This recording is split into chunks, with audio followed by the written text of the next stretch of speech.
Oi! Hoje a gente mergulha em 1 Coríntios, capítulo 7.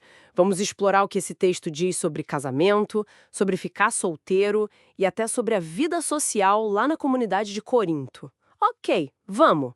Vamos tentar entender melhor isso aqui. O texto já começa com uma coisa meio paradoxal, né? Primeiro fala que é bom não casar, mas logo depois recomenda o casamento para evitar a imoralidade. Como a gente junta essas duas ideias? É, essa tensão inicial, ela reflete um conselho bem prático, né? Pensando na realidade lá de Corinto. Não chega a ser uma contradição, mas é um jeito de lidar com as dificuldades humanas, sabe? E o fascinante aqui é a ênfase na mutualidade no casamento. Tipo, o corpo não é só seu, é do outro também. E a questão da abstinência. É interessante.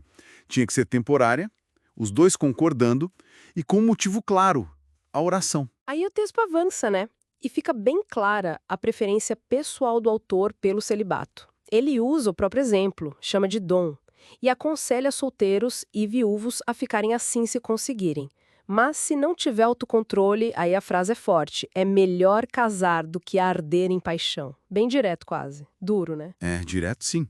E se a gente liga isso com o contexto todo, essa preferência pelo celibato faz mais sentido. O texto fala de uma presente crise, que o tempo é breve. O que era essa crise?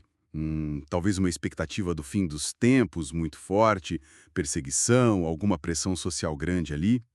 Não sabemos ao certo. Mas nesse clima de urgência, o celibato permitiria uma devoção total ao Senhor, sabe?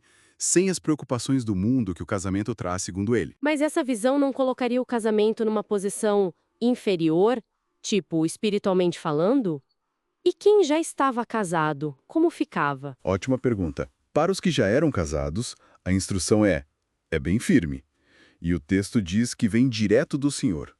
Não se separar, não se divorciar. E se por acaso acontecesse a separação, a orientação era ficar sem casar ou então buscar a reconciliação. Isso é bem forte para o contexto da época, né? O divórcio podia ser mais simples, especialmente por homem. A ênfase na permanência é clara. E nos casamentos mistos? Quando um era crente e o outro não. Aí complica, imagino. Nesse ponto, o autor faz questão de dizer, olha, isso aqui sou eu falando, não o Senhor diretamente. A orientação é, se o cônjuge que não crê quer continuar junto, o crente não deve buscar o divórcio. E a justificativa é interessante. Diz que o cônjuge e os filhos que não creem são, de alguma forma, santificados.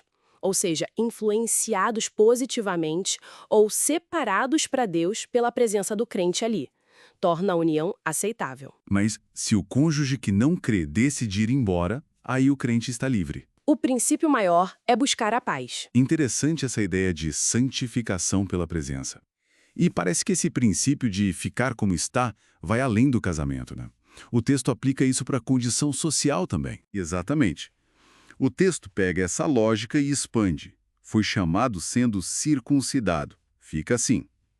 Não era circuncidado, não precisa buscar a circuncisão. Era escravo. Olha, não se preocupe demais com isso, mas se tiver a chance de ser livre, a aproveita. Era livre, continue livre.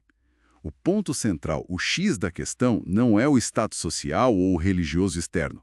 É guardar os mandamentos de Deus, e isso é o que importa. Então, juntando tudo isso, qual é a mensagem principal do capítulo 7? Parece ter um fio condutor bem forte, né? Sim, o tema que aparece o tempo todo é: encontre contentamento e sirva a Deus onde você está. Nas suas circunstâncias atuais, sejam elas no casamento, na solteirice, na sua condição social. E a justificativa para isso é dupla. Primeiro, a urgência da tal presente crise. E segundo, a ideia de que a forma presente deste mundo está passando. Tudo isso aqui é passageiro. Então, a prioridade absoluta, sim, inegociável, é a relação com Deus, a devoção a Ele. Isso acaba relativizando as outras estruturas, as preocupações terrenas, incluindo o estado civil ou social. Então, para a gente resumir, 1 Coríntios 7 nos dá uma visão bem prática do casamento, quase como uma concessão à nossa natureza, né? Eleva o celibato como um dom que facilitaria a devoção total nesses tempos de crise. Estabelece regras bem firmes contra o divórcio entre os crentes, orienta sobre casamentos mistos buscando a paz e a boa influência, e ainda estende esse princípio de ficar como está para a área social. Tudo isso com essa sombra da crise e da passagem do tempo. Exato. E isso deixa a gente com uma questão para pensar, né? O quanto entender a fundo esse contexto histórico, essa presente crise, seja lá o que for, é essencial para aplicar essas orientações hoje. Tirando as regras bem específicas daquele tempo e lugar, que princípios maiores sobre devoção, sobre prioridades, sobre relacionamentos, sobre contentamento, que princípios a gente pode tirar desse capítulo para a nossa reflexão hoje, na nossa realidade? Fica aí a pergunta.